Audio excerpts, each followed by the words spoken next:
If you liked the video, feel free to subscribe. It would really help the channel, and we have battle reports, boarding actions, and list videos every week. Thanks for watching. Thanks for stopping by. This is a competitive list for the Adeptus Custodes using the Shield Host detachment. This is also the personal list I use when going all out with the Custodes with the infantry list. I have made a few tweaks since the last time I have put out my main competitive list. That being said, I only have one Forge World unit in this list, a unit of 3 Venatari.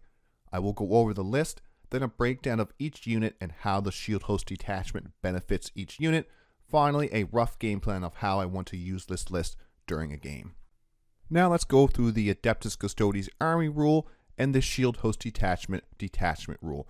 Our Army Rule is the Martial Kata. Each time a unit from your army with this ability is selected to fight, select one of the stances until the unit has finished making its attacks. The selected stance is active and it gains the relevant ability. Dakatari stance for sustained hits 1 or Rendax for lethal hits. A great army rule to boost our melee damage potential. If we'll be wounding on a 4+ or less, pick sustained 1. If it's 5 or 6s, pick lethal hits. The Shield Host Detachment Rule is Martial Mastery. At the start of the battle round, you can select one of the bullet points below. If you do so until the start of the next battle round, that bullet point effects apply. The first one is each Adeptus Custodes model with the Martial Kata ability. Melee weapons equipped by models gain the critical hits on 5's ability. Or you could have each Adeptus Custodes model with the Martial Kata ability. Melee weapons equipped by that model gain the +1 AP. Now let's go over the list. This one is the Wardens Law 2.0. It comes to 2,000 points. Our Warlord is a Shield Captain in Allarus. They have the Castellan Axe with no enhancements. Our other characters, we have 2 Bladechampions, no enhancements with them. For our battle line, we have a unit of 4 Custodian Guard, 3 Spears, and 1 Vexilla with the Shield and Misericordia.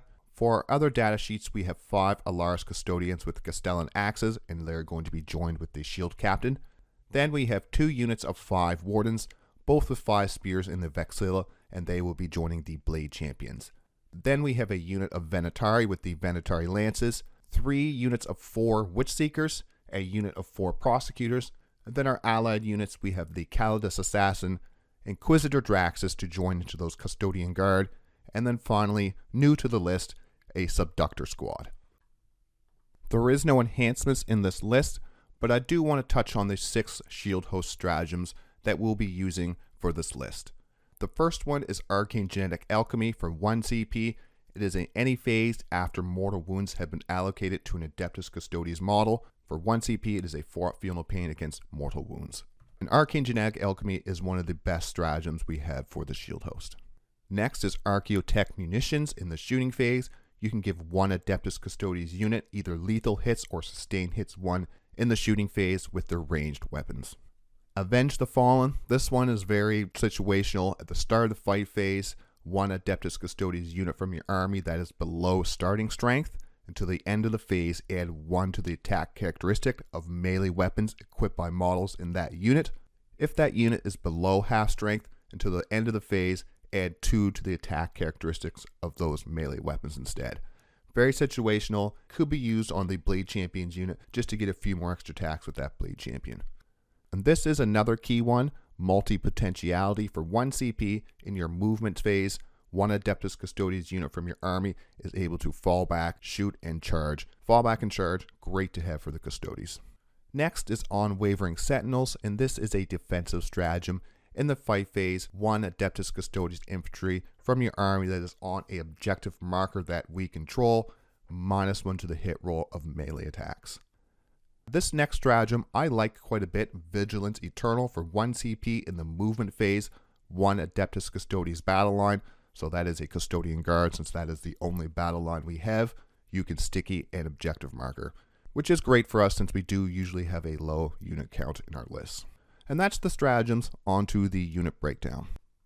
Onto the unit breakdown, and we'll start the unit breakdown with our Warlord model. The Shield Captain in the Allarus with 5 Allarus. This is our Warlord unit as well as the hardest hitting melee and anti-horde shooting unit in the list. The shield captain attached to the Allarus will give this unit a once per battle round, reduce the cost of a stratagem by 1 CP with the strategic mastery ability. All 6 of the shield host stratagems cost 1 CP. There are 3 that I like to keep in mind for this unit to use strategic mastery on. Arcane Genetic Alchemy for 1 CP for in any phase, 4-up Feel No Pain to Mortal Wounds. Multi-Potentiality for 1 CP to give this unit fallback, shoot, and charge. This unit has very potent melee and shooting. We like to keep that in the game, all game if we can.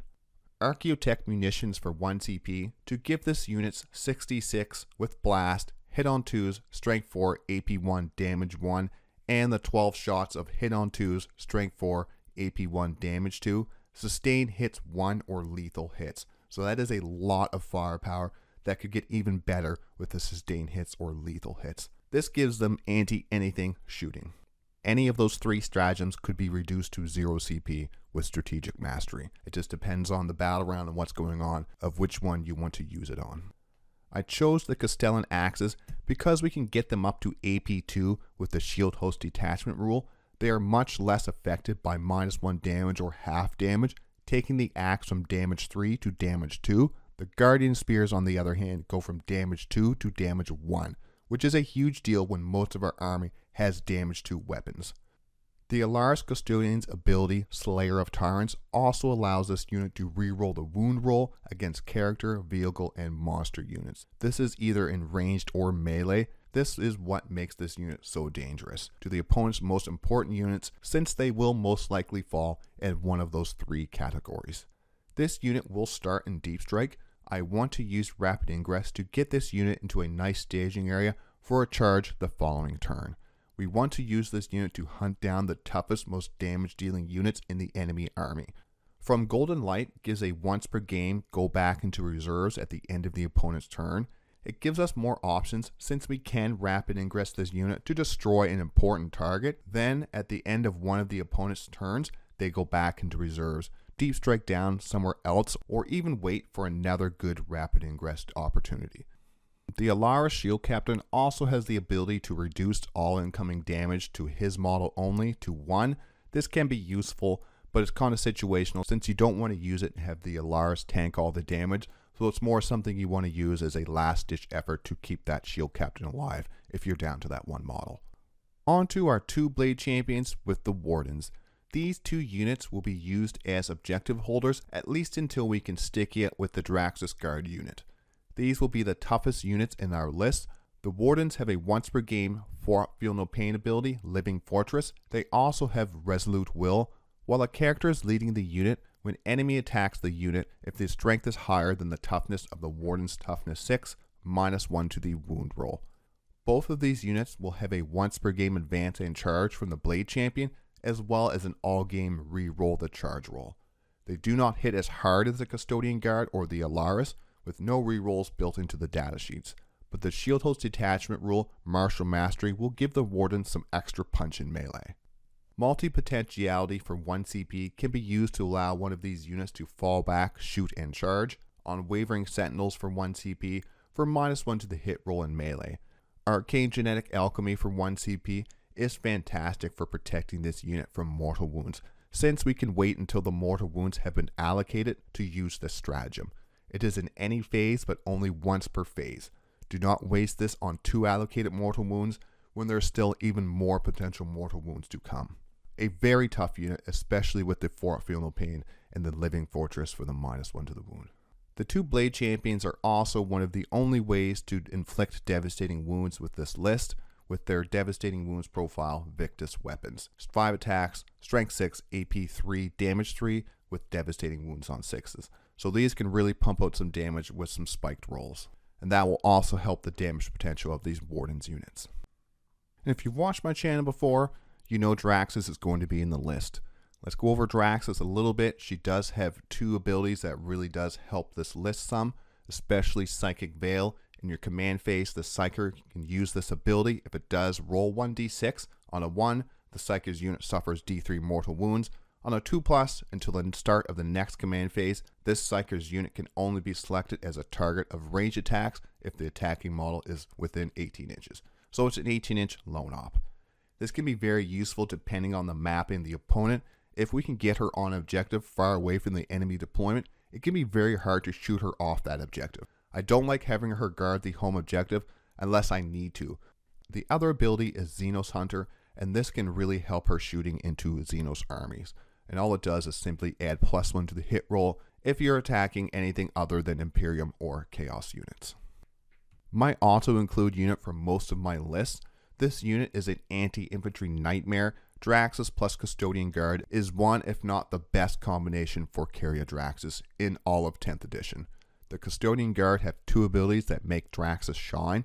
Stand Vigil for reroll the wound roll of 1, or reroll the wound roll if on objective they control. Sentinel Storm, once per game this unit can shoot twice in the shooting phase, and that really does make the difference with her Dirge Singer attack, which is Assault, Anti-Infantry 4, Devastating Wounds, 4 shots, hitting on 3s, 2s if they're Xenos, Strength 4, AP 0, Damage 2.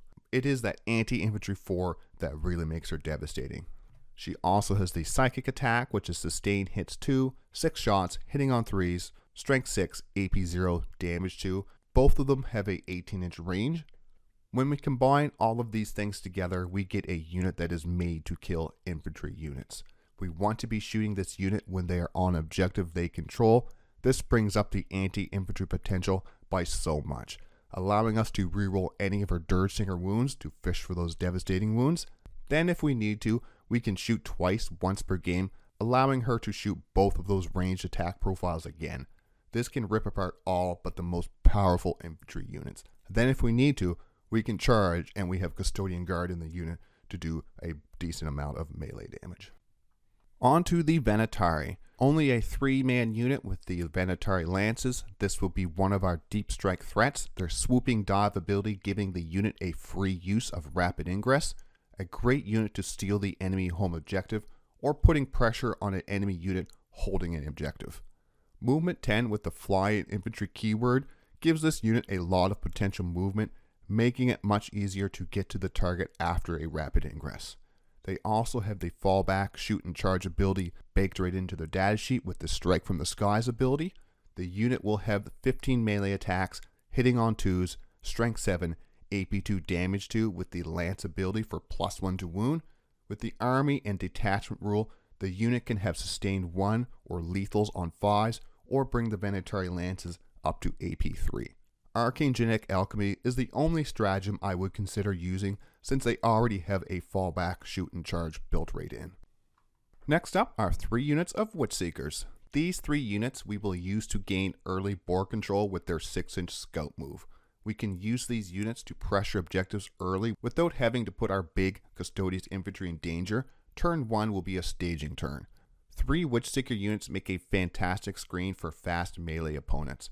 Depending on the matchup, we can use these to gain secondary points without using our Custodes infantry for the task. If we get turn 1, we could scout these 6 inches forward and then advance them up the board as far as we can get them to zone lock the opponent for a turn. We will lose those sisters, so it will depend on if we need the early board control to get set up, or would more secondary scoring throughout the game be better. Also, they have the data sheet ability to cause battle shock tests for an enemy unit hit by their torrent weapons. Our 1 Prosecutor unit, this will be a simple actions monkey screening unit. For 40 points, we can have a unit that can move around the board doing secondary actions. Like the Witchseekers, the Prosecutor can be used to gain early board control and objectives without putting our expensive Custodes in harm's way turn 1. Depending on the opponent, they could be used as a home objective holder or backline screening unit.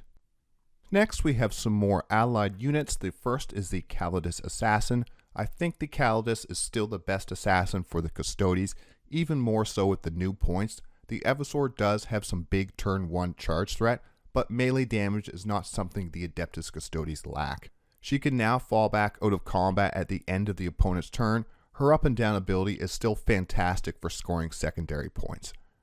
Her 12-inch aura that adds 1 CP cost to any stratagem on any enemy unit within 12 inches of the Callidus Assassin.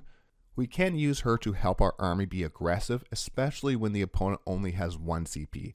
Drop her within 12 inches of some important targets. Those enemy units will not have enough CP to use any stratagems, which against another melee army with fight first or fight on death, it can really make a difference between losing a unit and losing nothing.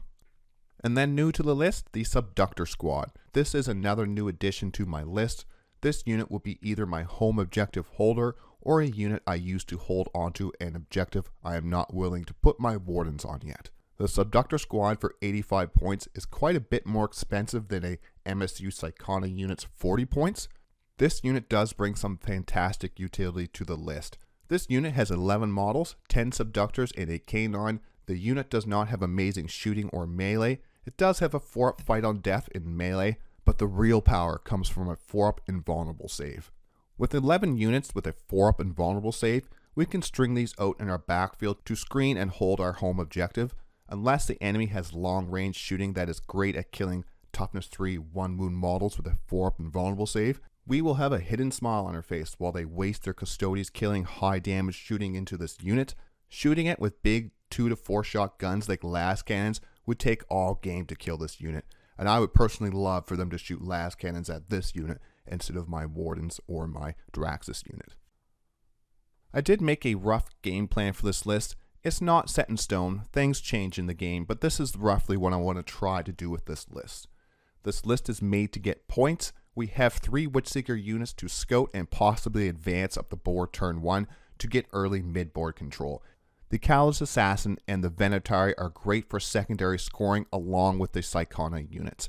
We want to either place the Subductor Squad in a great screening position or use them to hold a no man's land objective to free up one of our Wardens units. With the amount of chaff in this list, we can wait a bit before we put our Bladechampion Warden units out in harm's way. Smart movement and positioning will be key to this list. We can kill almost anything in melee, but we have to be careful getting there. Be mindful of the enemy position throughout the game. Our melee is the anti-tank of this list. Like always, I have a few final thoughts for this video. Adding the 4 units of Sisters really helps the scoring and overall board control for this list. I do have a battle report coming out soon using a similar list, but I have since changed it to this version. No Callidus tags, but with all the scoring potential of this list, I think we'll be fine. Lots of drops to see where the enemy is going to place their units before dropping our Custodes infantry units. I do want to do a Meta Orc Champions list eventually. The new points will be out soon, and we'll be back with even more competitive lists for the Custodes. Subscribe for battle reports and more Warhammer content. Thanks for watching, and thanks for stopping by.